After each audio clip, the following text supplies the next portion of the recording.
Hey everybody, how's it going? Well, for those of you who asked, when I put up my video taking a little bike ride a few months back, a few of you out there had asked what kind of motorcycle I was riding, and I told you that I'd rather answer it with the video instead of just fielding questions about it, so here it is. This is my 1975 Honda CB360, mostly all original, just over 19,000 miles on the clock. If I remember right, it had about 18,000 when I bought it. Front fender, rear fender, original. Gas tank, side covers. The paint's original. Badge is original. Replaced a few of the essentials. You know, brake pads, chain and sprockets. Actually went up to 17 teeth on the front sprocket. Front sprocket to stretch the high end out a little bit and make the bike a little bit more fun to ride. This is a 6-speed bike. For 1975, that was actually kind of unusual, especially for a bike that's not very big, which this certainly is not. So it was a little bit ahead of its time. It's got a front disc brake and a rear drum, again, slightly ahead of its time. In the mid-70s, that was considered pretty cutting edge. As far as what I've done to it, the seat, as any biker out there who knows anything about old Hondas could tell, that's definitely not original. It's a custom seat, simple one-up. It is leather as opposed to the stock vinyl seat. I chose this one mainly because I felt it kind of preserved the overall look of Honda, you know, with the stripes, and it has the, you know, their old school logo on the back of the seat, which all of their old bikes had back then, which is definitely something I wanted to hang on to. You know, I definitely wanted it to look like a Honda. The bars, stock bars came up to right about there, which was fine. You know, no comfort issues there, but I figured changing them up a little bit would alter the appearance of the bike and give it a little bit more racier look to it, and also maybe improve the comfort for me personally just a little bit. These type of bars, Honda calls them Super Sport bars. In some circles they're known as Norton bars or Euro bars. Just a little bit lower cut, not quite Ace bars, which, you know, would come way down to about here, almost even with the tank. But not exactly standard bars either, so they're kind of the happy medium, which is cool. The ignition, for anyone who knows anything about Hondas, is normally right down here, and I actually had it relocated up here using this bracket, so it's a little bit more like a modern bike. Honda didn't really start doing that until I think the late 70s. You know, it's just kind of easier. For me personally, it's, you know, a lot harder to lose track of the key that way, so that I don't miss it. It's right there in front of me. I added the headlight visor there, you know, gave it the kind of old school cafe look. Do a quick walk around here. The cases I had professionally polished.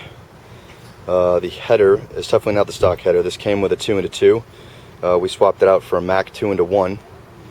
Still has the baffles in it, but I think it improved the sound and the performance a little bit. Retuned the carburetors to match the exhaust, and definitely gave it a better sound, more of a cafe racer type of sound, you know, a little bit more aggressive. And if you ask me, I think it improved the performance of the bike. It's got a little bit more go with the exhaust opened up like that.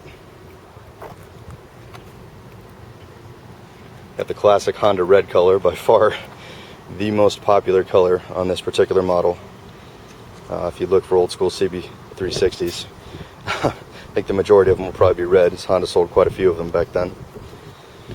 Runs pretty good. Definitely has some, you know, little quirks with it, which all of these old bikes do.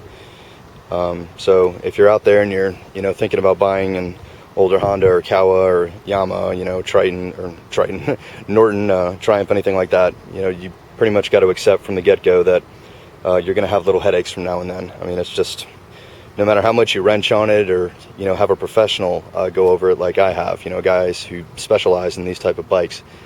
You can improve it, and you can fix things, you can upgrade things, you can update things, but at the end of the day, guys, you know, this is still a 36-year-old bike. So, you know, while it doesn't cost much to buy one, they don't cost much to replace parts for. They're generally cost-effective if you do not have a big budget for a motorcycle. But at the same time, if you're expecting new bike performance, I think you might want to look into getting a newer motorcycle, because this kind of thing is definitely a commitment, you know, that you're gonna have to maintain it. You know, if nothing else, you know, it runs a chain. You know, I understand a lot of the newer bikes run chains, but you know, this is an older style chain setup. You know, you got to keep it greased, you got to keep it lubed. The oil, you definitely need to change regularly. I change mine roughly every 750 to 1,000 miles. Since this is an older engine, granted it's not high mileage, not high mileage. As you can see there on the dial, 19,538. You know, for a Honda, that's barely a warm-up. These bikes are notoriously over-engineered, with some of the guys, you know, running these things up to in excess of 100,000 miles. And you know, the bikes have been, you know, as long as they've been maintained and properly cared for, you know, they're still out there on the street and they're still running. So if you do take care of them, these bikes will run almost indefinitely. You know, my suggestion to you, for any of you out there looking to get into the cafe racer, or as I like to call this, a cafe classic. So this is not quite a cafe racer. Just a quick side note, what I would define as a cafe racer is basically kind of a no frills, straight up, lowest weight, most go race bike that you can make out of an old bike. Meaning, you know, it's got the ace bars to get you down out of the wind. It's got the little, you know, 1 mil seat that's like this high off, you know, to get, you know, maximum aerodynamics for the rider. The rear sets move to the back, you know, so that you're as flush on the bike as you possibly can be. And that's not the direction that I wanted to go with this particular bike, because I wanted to be able to ride it for more than 20 or 30 miles without the bike beating me up. And personally, guys, cafe racers, they're just not built for all day rides. They're just not comfortable. I mean, the bike will just beat you up. So the way I've got it right now, it's basically finished. You know, this is pretty much what I set out to do. So you're seeing the finished work here. That's more or less the reason that I waited so long to show this, is I didn't want to show you the work in progress. I wanted to show you what I had envisioned with this particular bike from the beginning, and this is pretty much it.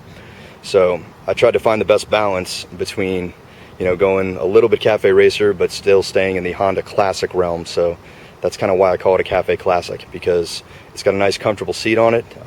You know, it's modern foam, you know, modern upholstery and stuff. It's been professionally upholstered, so it's nice and comfortable. The bars are nice and comfortable. You're not super slung low, so it's not, you know, beating up your back. The pegs are standard configuration, so you're sitting, you know, your legs are sitting upright. They're not sitting behind you, so it's not beating up your quadriceps the whole day. You know, it's just you know, generally comfortable bike to ride. But at the same time, you know, it's got a relatively you know, sporty riding stance, just a little bit, without it being too aggressive. So you heard it here first, folks. Cafe classic. That's maybe I'm creating a genre here, but probably not. But that's where I'm at on this one. So if any of you have any questions about the bike, I'll be happy to answer them. I'm by no means an expert on this, but I do know a thing or two about old school Hondas. I kind of grew up around this, courtesy of my old man, who's owned quite a few old Hondas in his lifetime, starting with the Honda 50, and basically moved up just about every bike to the, you know, the infamous or legendary Honda CB750. You know, anyone who knows anything about bikes knows the importance of the CB750. They know what a milestone bike that was. And without that bike ever being built, there would be no Suzuki Hayabusa, there would be no GSX-R, I mean, there would be no modern MV Agusta. I mean, that was pretty much the bike that started it all, the world's first superbike. That just decimated the competition, and that was Honda pretty much being on top of the world. That's when they were basically it. As far as bike companies, they were number one. So, but for any of you interested in cafe racers, cafe classics, definitely Google it. It's really cool. Definitely an up and coming part of the motorcycle scene.